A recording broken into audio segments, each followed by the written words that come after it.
ಕಾಸಿಗಾಗಿ ಕಲ್ಪತರು ರತ್ನ ಪ್ರಶಸ್ತಿ. ಜಿಲ್ಲಾಧ್ಯಕ್ಷನಿಗೆ ಪತ್ರಕರ್ತರ class. ಕಾಸಿದ್ದೋನೆ boss ಗುರು ಅನ್ನೋ ಮಾತಿದೆಯಲ್ಲ, ಆ ಮಾತು ನಿಜ ಅನ್ನೋದನ್ನ ಎಲ್ಲರೂ ಒಪ್ಪಿಕೊಳ್ಳಲೇಬೇಕು. ಈ ಮಾತು ಎಷ್ಟು ನಿಜ ಅಂದ್ರೆ ಇತ್ತೀಚೆಗಿನ ಹಲವು ಪ್ರಶಸ್ತಿಗಳು, ಗೌರವ, ಸನ್ಮಾನಗಳು ಎಲ್ಲವೂ ಈ ಕಾಸಿದ್ದೋರನ್ನೇ ಹುಡುಕಿಕೊಂಡು ಹೋಗ್ತಾ ಇವೆ. ಪತ್ರಕರ್ತರು ಅನಿಸಿಕೊಂಡ ನಾವು ಹೆಚ್ಚು ತಲೆ ಕೆಡಿಸಿಕೊಳ್ಬೇಕಿಲ್ಲ.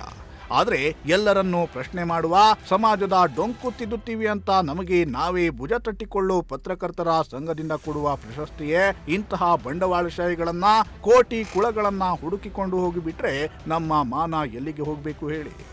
ಈಗ ತುಮಕೂರಿನಲ್ಲಿ ಆಗಿರೋದು ಕೂಡ ಅದೇ ಕತೆ.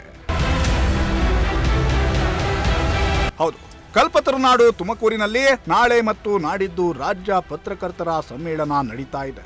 ಪತ್ರಕರ್ತರ ಹಬ್ಬ ಅಂತಲೇ ಕರೆಸಿಕೊಳ್ಳೋ ಈ ಸಮ್ಮೇಳನ ಈ ಬಾರಿ ನಮ್ಮ ಜಿಲ್ಲೆಯಲ್ಲಿ ನಡೆಯುತ್ತಿರೋದ್ರಿಂದ ನಮ್ಮೂರಿನ ಪತ್ರಕರ್ತರೆಲ್ಲ ಭಾರಿ ಅಂದ್ರೆ ಭಾರಿ ಖುಷಿಯಾಗ್ಬಿಟ್ಟಿದ್ದಾರೆ. ನಮ್ಮ ಮನೆಯಲ್ಲೇ ಕಾರ್ಯಕ್ರಮ ನಡೆಯುತ್ತಿದೆ ಅನ್ನುವಷ್ಟರ ಮಟ್ಟಿಗೆ ಎಲ್ಲರೂ ಸಂತಸದಲ್ಲಿದ್ದಾರೆ.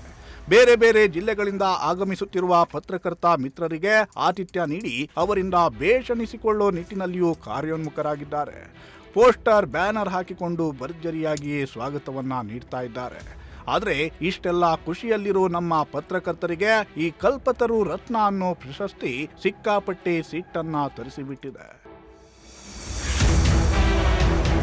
ಎಸ್, ತುಮಕೂರು ಜಿಲ್ಲಾ ಪತ್ರಕರ್ತರ ಸಂಘ ರಾಜ್ಯ ಸಮ್ಮೇಳನದ ಅಂಗವಾಗಿ ಕಲ್ಪತರು ರತ್ನ ಪ್ರಶಸ್ತಿಯನ್ನ ನೀಡಲು ಮುಂದಾಗಿದೆ. ಇದು ಒಳ್ಳೆಯ ವಿಚಾರವೇ. ಆದರೆ ಈ ಪ್ರಶಸ್ತಿಯ ಪಟ್ಟಿಯಲ್ಲಿರೋರ ಹೆಸರುಗಳನ್ನ ನೋಡಿ ಹಿರಿಯ ಪತ್ರಕರ್ತರು ಎನಿಸಿಕೊಂಡೋರೇ ಒಂದು ಕ್ಷಣ ಕಂಗಾಲಾಗಿದ್ದಾರೆ. ಪತ್ರಕರ್ತರ ಸಮ್ಮೇಳನದ ಅಂಗವಾಗಿ ಕೊಡುವ ಪ್ರಶಸ್ತಿ ಅಂದಮೇಲೆ ಕನಿಷ್ಠ ಪಕ್ಷ ಒಂದೆರಡಾದರೂ ಪತ್ರಕರ್ತರ ಹೆಸರು ಇರಬೇಕಲ್ವಾ? ಅಥವಾ ಬೇರೆ ಬೇರೆ ಕ್ಷೇತ್ರಗಳಲ್ಲಿ ಸಾಧನೆ ಮಾಡಿದ ಮಹನೀಯರ ಹೆಸರುಗಳಿರ್ಬೇಕಲ್ವಾ? ಆಗ ಆ ಪ್ರಶಸ್ತಿಗೂ ಒಂದು ಘನತೆ, ಪ್ರಶಸ್ತಿ ಕೊಡುವ ಸಂಘಕ್ಕೂ ಒಂದು ಘನತೆ. ಆದರೆ ಈ ಪಟ್ಟಿಯಲ್ಲಿ ಬರೀ ಧನವಂತರೇ ತುಂಬಿದ್ದಾರೆ. ದೊಡ್ಡ ದೊಡ್ಡ ಉದ್ಯಮಿಗಳು, ಕೋಟಿ ಕುಳಗಳೇ ಇದ್ದಾರೆ. ಅವರಿಗೆ ಪ್ರಶಸ್ತಿ ಕೊಟ್ಟರೆ ತಪ್ಪೇನಿಲ್ಲ, ಅವರು ಕೂಡ ಸಾಧಕರೇ. ಆದರೆ ದುಡ್ಡು ಮಾಡೋದೊಂದೇ ಸಾಧನೆನಾ? ಈ ಮೂಲಕ ಪತ್ರಕರ್ತರ ಸಂಘ ಏನು ಸಂದೇಶ ನೀಡ್ತಿದೆ ಅನ್ನೋದು ಕೆಲ ಪತ್ರಕರ್ತರ ಪ್ರಶ್ನೆ. ಇದೇ ವಿಚಾರ ನಿನ್ನೆ ನಡೆದ ಸುದ್ದಿಗೋಷ್ಠಿಯಲ್ಲಿಯೂ ಸದ್ದು ಮಾಡ್ತು. ಈ ವಿಚಾರವಾಗಿ ಕೆಲ ಪತ್ರಕರ್ತರು ಜಿಲ್ಲಾಧ್ಯಕ್ಷರನ್ನೇ ತರಾಟೆಗೆ ತೆಗೆದುಕೊಂಡ್ರು.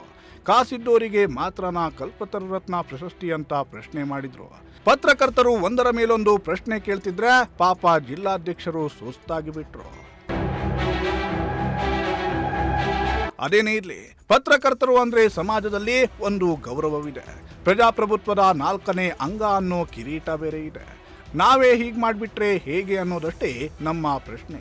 Bureau report, Prajashakti TV.